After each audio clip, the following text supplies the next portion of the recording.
Inilah hikmatmu. Ketika kita mendengar kata hikmat, apa yang langsung terlintas? Gelar akademik, segudang pengalaman hidup, atau orang yang sangat cerdas dan banyak baca buku? Bukan. Hikmat sejati bukan tentang seberapa banyak kamu tahu, tapi seberapa dalam kita mengenal Allah. Ulangan 4 ayat 6 berkata, lakukanlah itu dengan setia, sebab itulah hikmatmu dan akal budimu. Dengan kata lain, jika kita ingin hidup dengan hikmat, taatilah Allah.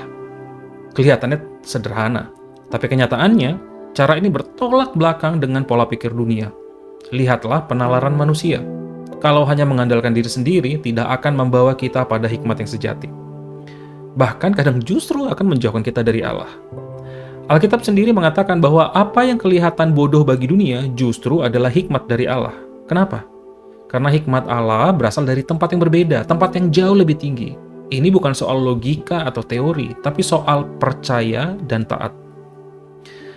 Allah membentuk bangsa Israel sebagai umat miliknya sendiri untuk apa? Untuk menunjukkan kepada dunia seperti apa kehidupan ketika satu bangsa hidup dalam hikmat Allah. Ketaatan mereka seharusnya bersinar, membedakan mereka dari yang lainnya. Dan ketika mereka mengikuti Allah, mereka diberkati.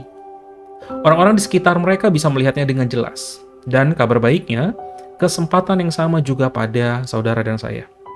Kita tidak harus mengandalkan pengertian kita sendiri ketika hidup memberi keputusan besar. Kita punya akses kepada hikmat Allah. Caranya bagaimana?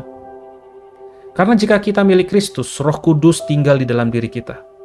Dan Yesus berkata dalam Yohanes 16 ayat 13, Roh Kudus itu akan membimbing kita ke dalam seluruh kebenaran. Roh Kudus akan membuka mata kita terhadap hal-hal yang tidak bisa kita lihat dengan kekuatan sendiri dan pikiran sendiri. Dia akan menolong kita memahami firman bukan hanya dengan kepala, tetapi dengan hati. Dan ingat ini, hanya Allah yang tahu masa depan. Jadi hanya Dia yang bisa menuntun kita pada keputusan yang tepat pada hari ini dan selamanya. Ketika orang lain bingung, mengejar jawaban, mencari-cari kepastian, kita bisa berjalan dengan yakin, bukan karena kita sudah tahu semuanya, tapi karena kita mengikuti Dia yang mengerti segalanya. Ketaatan kita kepada Allah akan menjadi hikmat. Dan orang akan melihatnya, keluarga kita akan merasakannya, teman-teman akan datang kepada kita ketika mereka butuh nasihat.